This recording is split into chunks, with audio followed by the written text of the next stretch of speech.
देखिए, आज आप लोगों को यहाँ बुलाने की गर्ज-ओ-गायत यह है कि जैसा आप सब लोग जानते हैं कि इलेक्शन कमीशन ऑफ इंडिया की तरफ से नोटिफिकेशन जारी हुई है। चुनावी मुहिम शुरू हुई है और मुझे भी पार्टी की तरफ से ये ज़िम्मेवारी दी गई कि मैं भी इस चुनावी मुहिम में हिस्सा लूँ। मैं आपके माध्यम से हल्का इंतखाब इंदरवाल के तमाम लोगों से मुखातिब होना चाहता हूँ। आप सब लोग जानते हैं कि हल्का इंतखाब इंदरवाल जो है वो काफ़ी अरसे से सरमायादारों और ज़रदार लोगों के चुंगल में रहा है। यहाँ लोगों के साथ इस्तेसाल हुआ है और इस बार हमने जो लड़ाई शुरू की है, ये लड़ाई सरमायादार लोगों और एक आम आदमी के दरमियान होगी। आप लोग भी बखूबी जानते हैं कि आज के दौर में जो जदीद टेक्नोलॉजी का दौर है, हर कोई वोटर, हर कोई बशर बखूबी अवेयर है, उन्हें अपने हकूक के बारे में पूरी इल्मियत है। और बिलखसूस मैं नौजवानों की बात करूंगा, नौजवानों को इस बारे में पूरी इल्मियत है कि आज तक जो उनके साथ हुआ है। मैं हल्का इंतखाब इंदरवाल की बात करूंगा।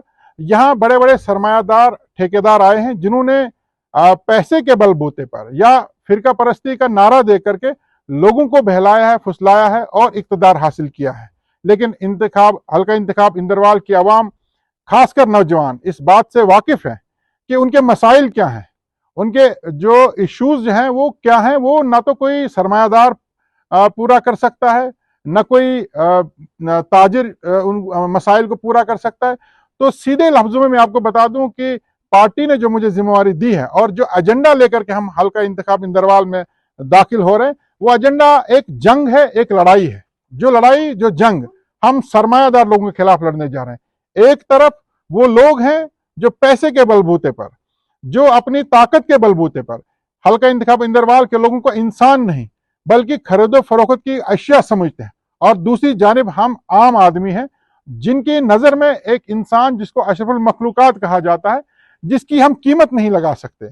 हम कहते हैं कि लाखों करोड़ों में भी इंसान की कीमत नहीं लगाई जा सकती। उनके मसाइल, उनकी मुश्किलात और उनकी जो परेशानियां हैं, उनके लिए हम पेश रहेंगे, उनको हल करने के लिए पेश रहेंगे। और ये लड़ाई हम लोगों की मदद से जीतना चाहते हैं। बिलखसूस मैं नौजवानों से बार बार इसलिए मुखातिब हो रहा हूं क्योंकि नौजवानों के जो मसाइल हैं वो आज के दौर में मुख्तलिफ हैं। और ये जो लड़ाई हम सरमायादारों के खिलाफ लड़ रहे हैं, जो सरमायादार पैसा इन्वेस्ट करते हैं, जिनके लिए चुनाव सरकार बनाना या लोगों के मसाइल को हल करने का कोई जो है वो सोल्यूशन नहीं होता, उनके लिए चुनाव जो है उनके कारोबार को बढ़ाने की जरूरत है, नहीं होने देंगे। और खास करके हल्का इंतखाब इंदरवाल के जो नौजवान है, उनसे मैं अपील करना चाहूंगा कि आपके जो मसाइल हैं वो एक नौजवान ही समझ सकता है। आप जिस दौर से गुजर चुके हैं वो एक नौजवान ही समझ सकता है। और आप में एक सलाहियत है, एक काबिलियत है और आपने दुनिया देखी है। इसलिए मुझे नहीं लगता कि यहाँ का नौजवान जो है वो इन सरमायादारों के चुंगल में फंस सकता है। बल्कि जो आजमाए हुए लोग हैं, जिन्होंने एक दहाई से, बल्कि एक दहाई के ज्यादा अरसे से इस हल्के इंतखाब को अपनी जागीर समझा हुआ है, जो आए रोज पार्टियां बदलते हैं, जिनके पास अभी तक मुझे लगता है कोई लाहेअमल नहीं है, कोई रोड मैप नहीं है इंदरवाल के लिए, जिनके पास लोगों को बताने के लिए कोई मैनिफेस्टो नहीं है, वो लोग भी आज इंतखाब में हिस्सा ले रहे हैं और ये कहते हैं कि हम करोड़ों रुपया खर्च करेंगे। लेकिन इस बार उम्मीद है कि हल्का इंतखाब इंदरवाल के अवाम, बिलखसूस नौजवान, उन्हें एक ऐसा जोरदार तमाचा देंगे और उन्हें बताएंगे कि लोगों की रहनुमाई के लिए, लोगों के मसाइल को हल करने के लिए हमें किन लोगों की जरूरत है। और जहां तक मैं अपनी बात करूंगा, मैं आपके जरिए तमाम लोगों को, इंदरवाल हल्का के तमाम लोगों को ये यकीन दिलाना चाहता हूं कि मेरे पास दौलत नहीं है, लेकिन मेरे पास वो जज्बा है, वो हिम्मत है, वो जोश है कि मैं हमेशा आप लोगों की लड़ाई लड़ता रहूंगा, आपकी आवाज को ऐवानों में गरजाऊंगा और तब तक खामोश नहीं बैठूंगा जब तक न इस हल्के से पसमानदगी दूर हो, जब तक न यहाँ के नौजवानों को इंसाफ मिले, जब तक न यहाँ के लोगों की हालत में सुधार आए। न हम पैसे के बलबूते पर चुनाव लड़ने आए हैं, न ही हम कोई फिरका परस्ती को अपनी आड़ बना करके चुनाव लड़ने आए हैं, और न ही हम भाई को भाई से लड़ाकर चुनाव लड़ने आए, बल्कि हम एक एजेंडा लेकर के आएंगे। और हमारा एजेंडा सिर्फ और सिर्फ ये है कि ये लड़ाई, ये जंग सरमायादार लोगों के खिलाफ है। ये लड़ाई और ये जंग इस हल्के में पसमानदगी को दूर करने के लिए, ये लड़ाई और ये जंग यहाँ के नौजवानों को इंसाफ दिलाने के लिए, उनके मसाइल को हल करने के लिए है। तो क्या इलेक्शन आप इंदरवाल से लड़ेंगे और किश्तवाड़ से, और फिर पाडर से कौन लड़ेगा? जो आपने बताया उससे जाहिर होता है कि आप ही कैंडिडेट है पीडीपी के। देखिए, मैंने पहले ही वजाहत की कि मुझे भी इस हल्का इंतखाब से चुनाव लड़ने का पार्टी ने एक मौका दिया है और किश्तवाड़ से जैसा कि आप सब लोग जानते हैं कि पहले ही पार्टी ने हमारी पार्टी के एक सीनियर लीडर फिरदौस अहमद टाक को यहाँ से उम्मीदवार नामजद किया है और आने वाले दिनों में पाडर से भी उम्मीदवार का ऐलान होगा।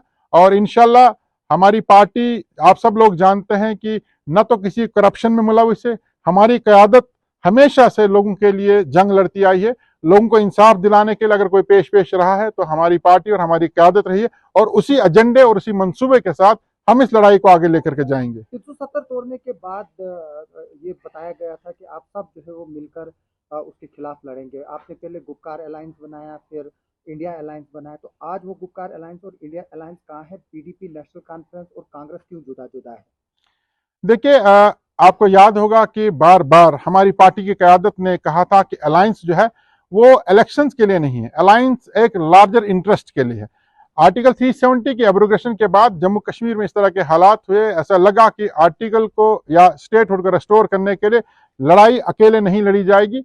उसके लिए गुपकार अलायंस बना था, वो एक सब लोगों की सोच थी और सब लोगों के सलाह मशवरे से अलायंस बना था।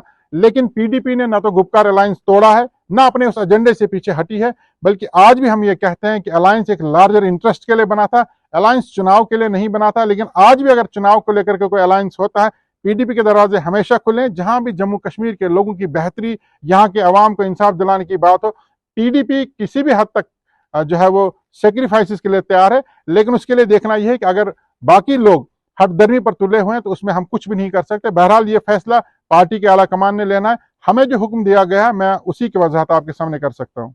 नासिर साहब, क्या पोस्ट पोल अलायंस हो सकता है क्या? जिस तरह से जब फैक्स मशीन सत्यपाल मलिक साहब की खराब हुई थी, तब पीडीपी ने जो है नेशनल कॉन्फ्रेंस को जो है वो सपोर्ट की थी और कांग्रेस ने भी।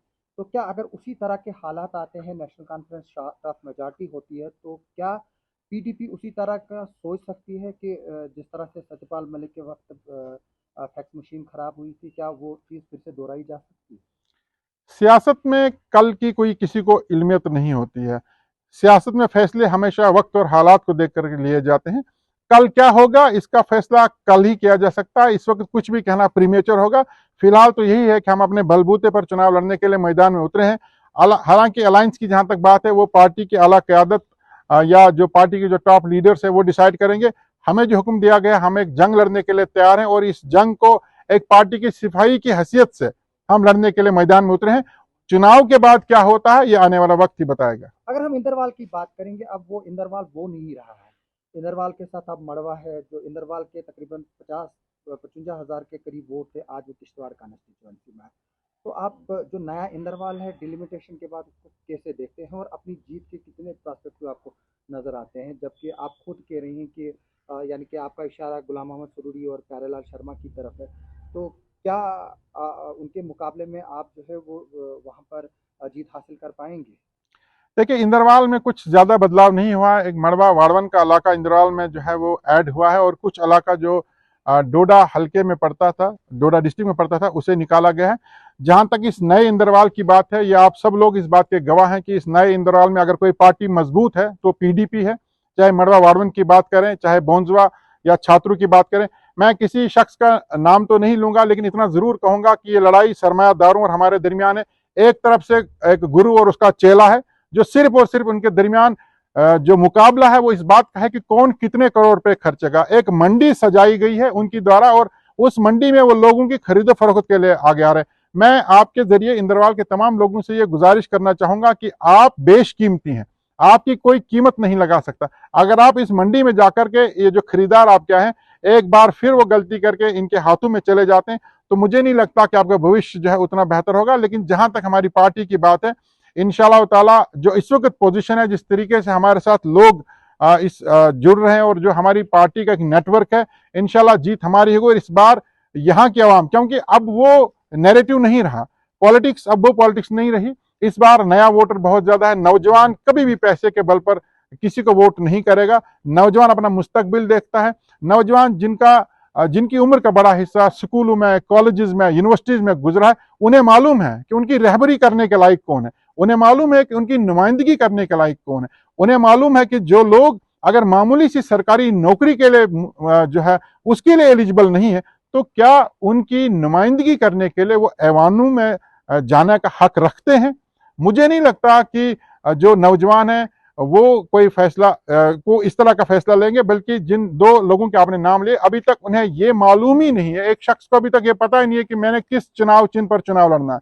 कभी बात ये आ रही है वो फलां पार्टी में जा रहे हैं, कभी बात आ रही है वो दूसरी पार्टी में जा रहे हैं, और जो दूसरे शख्स की आप बात करें उसे तो अभी तक अपनी पार्टी ने स्वीकार नहीं किया। अगर करेंगे भी तो वो मजबूरी के कारण कर सकते हैं। जिस शख्स को अपनी पार्टी स्वीकार नहीं कर रही है, जो अपनी पार्टी में अपने वजूद की जंग कर रहा है, वो लोगों के लिए क्या लड़ाई लड़ेगा। बल्कि आखिर में मैं आपके माध्यम से इंदरवाल के लोगों से ये गुजारिश करना चाहता हूं, ये लड़ाई दंगे, ये लड़ाई राशन कार्ड, ये लड़ाई जॉब कार्ड की नहीं है, ये लड़ाई वजूद की है, ये लड़ाई आने वाली नस्लों के वजूद की है, ये लड़ाई जो हमारा मुस्तकबिल है, जो हमारे नौजवान है उनके रोशन मुस्तकबिल के लिए, यह लड़ाई पसमानदा खित्ते की पसमानदगी को दूर करने के लिए। हम किसी फर्द से लड़ाई लड़ने नहीं आए, हम एक सोच के साथ लड़ाई लड़ने आए। वो सोच जो लोगों को खरीदो फरोख्त का सामान समझती है, जो पैसे के बलबूते पर चुनाव लड़ने आई, और दूसरी जानिब हमारी ये सोच है कि हम लोगों की खिदमत के लिए मैदान में उतरे हैं। हम इस इलाके से पसमानदगी को दूर करना चाहते हैं।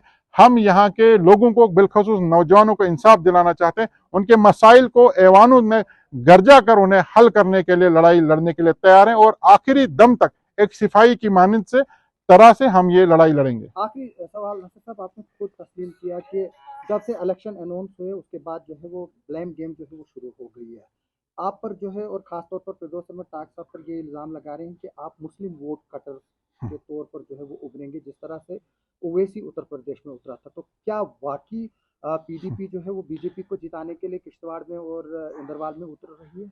देखिए, ये आप कह सकते हैं, मेरे सामने तो अभी तक किसी ने ऐसी बात नहीं की। अभी तक सिर्फ और सिर्फ पीडीपी की तरफ से उम्मीदवार नामजद हुए हैं। हमने किसके वोट करने, हमने अपने लिए वोट लेने हैं, और हमने इस इलाके की पसमानदगी को दूर करना। जो लोग अभी मैदान में है ही नहीं, जो लोग अभी चुनाव का ऐलान कर ही नहीं चुके हैं, जो लोग अभी तक अपने उम्मीदवारों का ऐलान कर ही नहीं चुके हैं, बिला लिहाज मजहब मिलत, वो किस कम्युनिटी से होंगे, किस मजहब से होंगे, आप अभी इस तरह के इल्जाम जो है वो हमारी जो अपोजिशन पार्टीज हैं उनके जुबान से जो निकले अल्फाज है वो यहां दोहरा रहे। देखिए, अपोजिशन हमेशा मुद्दों की होनी चाहिए। अगर आपने हमारा क्रिटिसिज्म करना है तो आप कहिए कि शेख नासिर जो है वो सलाहियत नहीं रख सकता वो लोगों की नुमाइंदगी कर सके, फिरदौस अहमद ताक इस लायक नहीं कि लोगों की नुमाइंदगी नहीं कर सकता। इन लोगों के पास विजन नहीं है, इन लोगों के पास वो दयानतदारी नहीं है, इन लोगों के पास चोरी चकारी के इल्जाम। इस तरह का कोई इल्जाम है तो आप सामने आ जाइए, कौन किसके वोट काटता है वो आने वाला वक्त बताएगा। एक हल्का जहां पर सबसे ज्यादा हमारा वोटर है, हम जरूर ये कहेंगे कि अगर मैदान में कुछ लोग उतरते हैं तो हमारे वोट पर नजर रखे हुए। आपके एक साहब तो हमारे जो स्ट्रांग बेल्ट है वहां 1 महीना गुजार करके आए, वो तो हमारे वोट को काटने के लिए दिल्ली के फरमान से वहां बैठे हुए थे। अदरवाइज उनको वहां बैठने की 1 महीने से क्या जरूरत थी? आज तक वो इन लोगों के दरमियान क्यों नहीं गए? क्या आज तक उनको मड़वा वार्डन के लोगों की याद नहीं थी? जब वो बड़े बड़े ओहदों पर रहे तब मड़वा वार्डन में भी यही लोग रहते थे, जो आज मेरे दाएं बाएं बैठे, यही लोग मड़वा वार्डन में बैठे। आज वो पीडीपी के वोट पर नजर रखे हुए, ये लोग हमारे वोट पर नजर रखे हुए, लेकिन इनको इसका जो रिवेंज, जो मैं कहूँ इसका जवाब जो है इन्हें बहुत जल्द मिलेगा 18 सितंबर को। और इस बात पर मुझे याद आ गया कि 18 सितंबर मेरा जन्मदिन भी है, मेरा बर्थडे भी है, और मुझे इस बात का पूरा यकीन है कि मुझ पर लोग एतमाद तो करेंगे, लेकिन मुझे जन्मदिन का तोहफा भी जरूर देंगे। वो तोहफा इनका वो एतमाद होगा जिसे मैं अमानत के तौर पर अपने पास रखूंगा, और इनसे किए हुए आज हर एक बातें, हर एक वादे पूरे करने की कोशिश करूंगा।